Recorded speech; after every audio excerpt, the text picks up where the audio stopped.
आज के टॉपिक में इंटीग्रेशन बाय पार्ट को देखेंगे हम।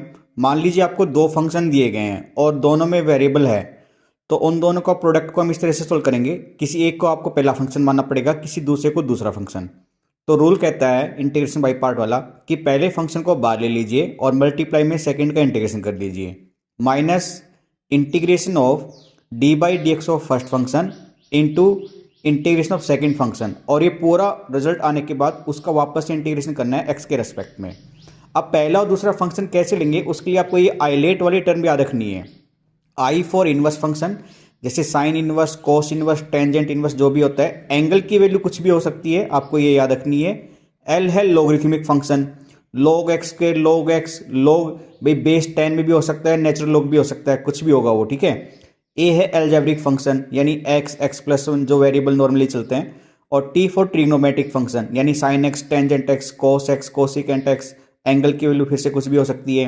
एक्सपोनेंशियल फंक्शन e की पावर x, e की पावर x स्क्वायर, a की पावर x, यानी एक्सपोनेंशियल की पावर में फिर भी कुछ भी चल सकता है, कोई फंक्शन भी आ सकता है ट्रिग्नोमेट्री का। तो इसके बेस पे आप आइलेट के हिसाब से फर्स्ट फंक्शन को डिसाइड करोगे।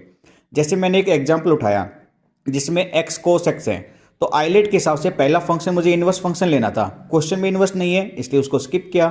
फिर लॉगरिथमिक फंक्शन देखना है, नहीं है इसलिए स्किप किया। फिर एल्जेब्रिक फंक्शन यानी हाँ x एल्जेब्रिक फंक्शन है, तो मैं x को पहला फंक्शन काउंट करूंगा, बाकी जो बचेगा वो अपने आप ही सेकंड फंक्शन में काउंट होगा।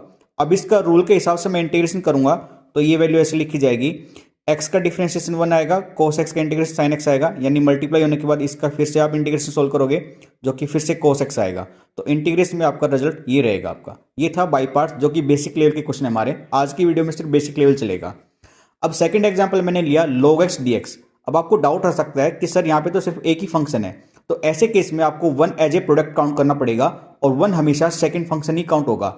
चाहे पहले में आप log ले, टेंजेंट ले या कोई एक्सपोनेंशियल फंक्शन ले, कुछ भी हो, वो हमेशा फर्स्ट फंक्शन ही काउंट होगा अगर सिर्फ एक फंक्शन क्वेश्चन में गिवन है। तो रूल के हिसाब से चलेंगे बाई पार्ट। तो सोल्व करने पर log x का डिफरेंशिएशन और ये 1 का इंटीग्रेशन, ये कैंसिल होने पर वापस रिजल्ट ये आएगा, जो कि बिल्कुल ही सिंपल कैलकुलेशन से हो गया है। थर्ड टाइप मैंने यहाँ पे उठाई है x स्क्वायर इंटू में cos x dx। अब आपको यहाँ पे थोड़ा सा पता होना चाहिए कि फर्स्ट और सेकंड फंक्शन से पहले अगर कोई वैल्यू सिंप्लीफिकेशन हो रही है, जैसे कि हमने प्रीवियस वीडियोज में देखी थी, तो आपको रिजल्ट सिंप्लीफाई करना पड़ेगा। तो मेरे पास cos 2x की आइडेंटिटी होती है 2 cos x - 1। तो यहाँ से अगर मैं cos x के लिए लूंगा तो 1 + cos 2x अपॉन में 2 आएगा, और मल्टीप्लाई खोलने पर रिजल्ट ये बनेगा।